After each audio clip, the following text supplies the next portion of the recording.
Ya,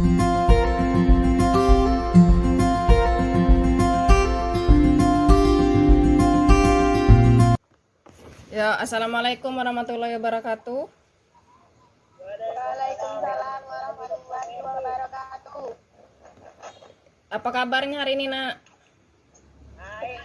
Alhamdulillah sehat walafiat semangat Allahu Akbar. Alhamdulillah, semoga selalu semangat ya. Septa, selalu semangat, Sep. Yes, Bu. Oke, nah sebelum mulai pelajaran coba Septa pimpin doanya teman-temannya dulu.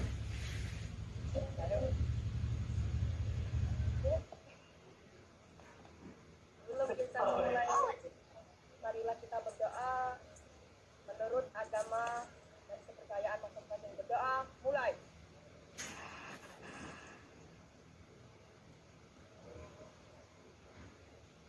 Wah, selesai.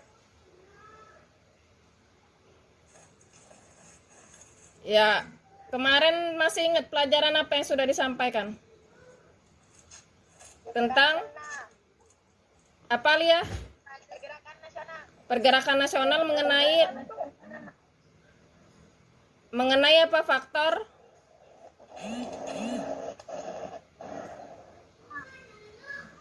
Faktor?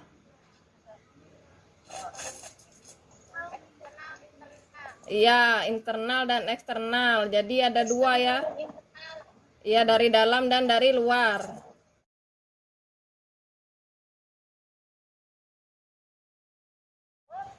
Nah, jadi kompetensi dasarnya masih sama, menganalisis strategi perjuangan pada masa pergerakan nasional.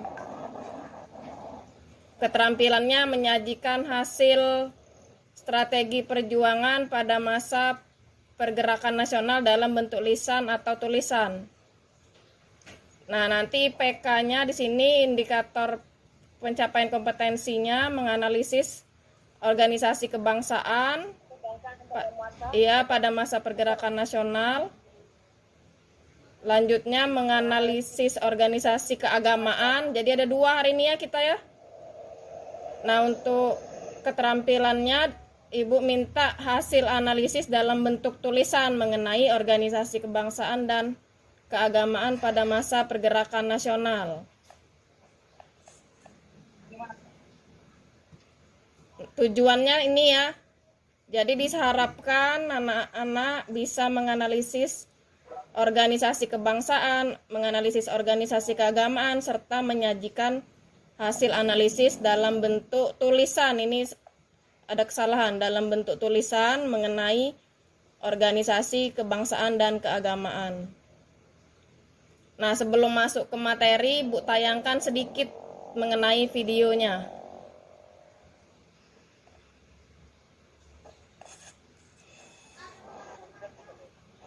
Nasional, muncullah organisasi-organisasi yang bersifat modern, lebih terarah dan lebih terorganisir. Dan berikut adalah organisasi-organisasi yang muncul pada masa pergerakan nasional. Budi Utomo. Organisasi ini berawal dari gerakan Dr. Wahidi Sudirohusodo yang berkeliling Jawa untuk mensosialisasikan pentingnya pendidikan. Selain mensosialisasikan pendidikan, terdapat pula dana pendidikan untuk mereka yang kurang mampu. Dana pendidikan tersebut disebut dengan study fund. Kemudian pada tahun 1907 terjadi pertemuan antara Dr. Wahidi Sudirohusodo dengan Sutomo, seorang mahasiswa Stovia. Sutomo tertarik dengan gagasan Dr. Wahidi Sudirohusodo lalu mendirikan organisasi Budi Utomo pada tanggal 20 Mei 1908. Organisasi ini merupakan organisasi pertama yang didirikan oleh bangsa Indonesia dan beranggotakan mahasiswa Stovia. Berdirinya organisasi ini merupakan tonggak awal kebangkitan nasional sehingga hari lahirnya Budi Utomo ditetapkan sebagai Hari Kebangkitan Nasional. Sarekat Islam. Organisasi ini berawal dari organisasi Sarekat Dagang Islam yang didirikan oleh Haji Samad Budi di Solo tahun 1911. Organisasi ini awalnya dibentuk untuk melindungi pengusaha lokal agar dapat bersaing dengan pengusaha non-lokal yang memonopoli perdagangan batik. Sarekat Dagang Islam kemudian diubah menjadi Sarekat Islam pada tahun 1912 yang diketuai oleh Hos Cokro Aminoto. Setelah menjadi syarikat Islam, keanggotaan syarikat Islam menjadi semakin besar karena semua orang diperbolehkan ikut dalam organisasi ini jika beragama Islam. Akan tetapi, pada tahun 1921, syarikat Islam terpecah menjadi dua kubu, yaitu syarikat Islam Putih dan syarikat Islam Merah.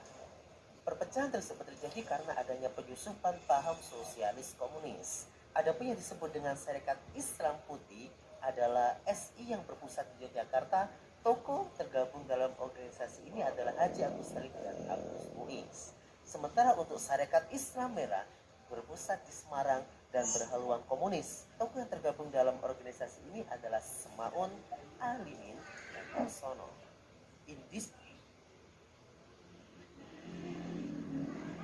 Nah, Ibu cukupkan dulu videonya. Pembelajarannya kan sudah Ibu share modulnya ya,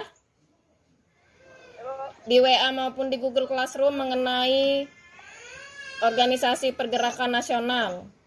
Nah, sekarang Ibu kasih kesempatan kepada kelompok yang sudah dibentuk. Siapa yang mau mempresentasikan terlebih dahulu?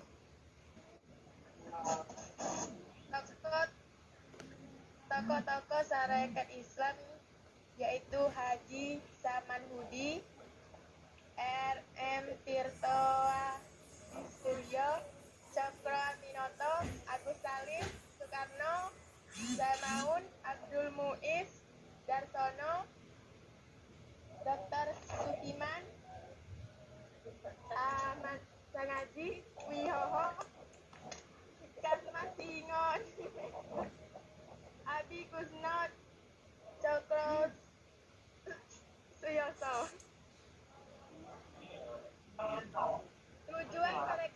Tujuan didirikan syarikat Islam yaitu melindungi kegiatan ekonomi pedagang Islam agar terus bersaing dengan pengusaha Cina. Syarikat Islam bersifat non-kooperatif dan menolak ikut serta dalam setiap dewan rakyat dan pemerintah. Terima kasih, Bu.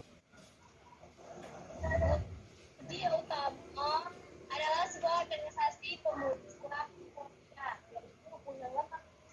Saraji pada 20 Mei 1908 digagaskan oleh Dr. Wahidin Sudirohusodo. Tujuan Budi Utomo adalah menyadarkan kedudukan masyarakat Jawa, Sunda, dan Madura pada diri sendiri, berusaha meningkatkan kemajuan mata pencaharian serta penghidupan bangsa dengan memperdalam kesenian dan kebudayaan, menjamin kehidupan sebagai bangsa yang terhormat, fokus pada masalah pendidikan, pengajaran, dan kebudayaan, membuka pemikiran penduduk India seluruhnya tanpa melihat perbedaan keturunan, kelamin, dan agama. Saja Bu. Itu Bu.